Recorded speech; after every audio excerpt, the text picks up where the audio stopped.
Deux personnages qui se détestent mais qui vont bien devoir coopérer s'ils veulent s'en sortir.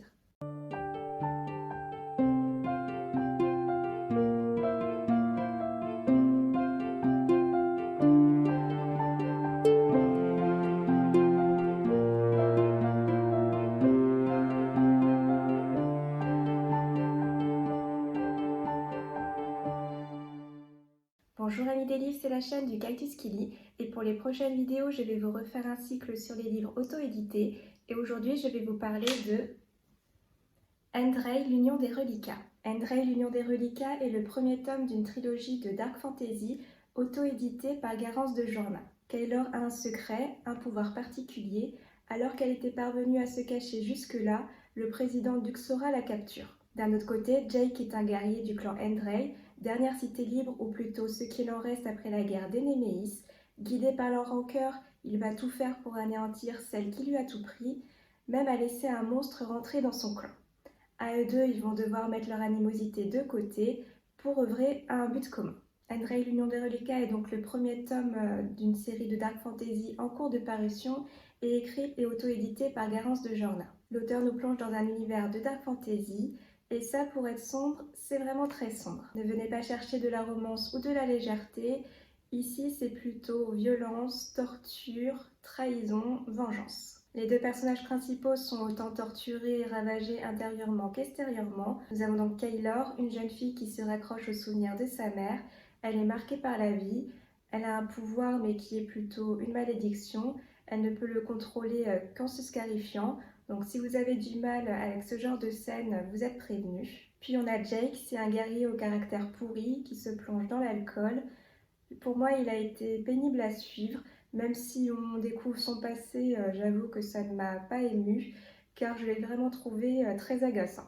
Avec le recul, je me rends compte que je ne me suis pas beaucoup attachée à ces deux personnages, peut-être parce que l'auteur s'attarde trop sur leur apitoiement, mais ça, j'y reviendrai plus tard. J'ai été en revanche beaucoup plus conquise par les personnages secondaires, comme par exemple Khan, la guérisseuse, ou encore Alba, qui je trouve ont des parcours tout aussi complexes, mais qui sont beaucoup plus dans la nuance. Concernant l'histoire, les premières pages m'ont paru un peu difficiles car l'entrée en matière est un peu brute. Même si j'ai adoré rentrer directement dans le vif du sujet, le fait qu'on ne connaisse pas encore la véritable situation de Kaylor fait que le début est un peu brouillon et nébuleux. Après ça, le milieu du livre devient un peu plus calme, ce qui fait que ça laisse au lecteur d'en apprendre plus sur les personnages, leur psychologie, laisser développer leurs relations, mais l'auteur insiste beaucoup trop sur leurs sentiments, leurs souffrances, ce qui fait que pour moi, ça a été un peu too much. Garance de Jorna a une belle écriture lyrique, riche en vocabulaire, même si j'ai apprécié son style,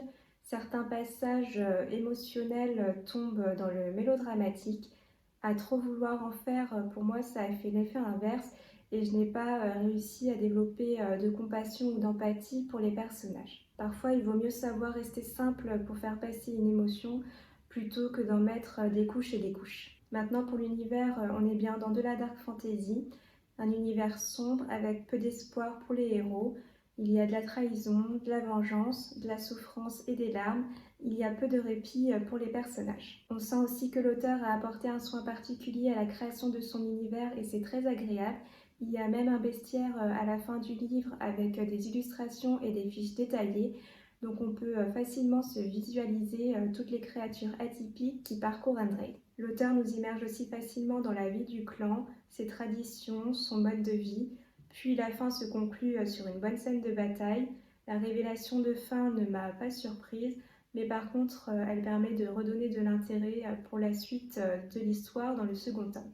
Andrei, l'Union des Reliquats est donc une histoire auto-éditée avec une écriture et un univers soigné.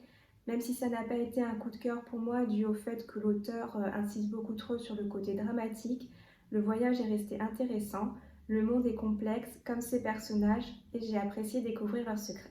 Voilà, cette vidéo est terminée, je vous remercie de l'avoir visionnée. Si vous avez lu ce livre, n'hésitez pas à me donner votre avis dans les commentaires et si je vous ai donné envie de le lire, je vous souhaite une bonne lecture.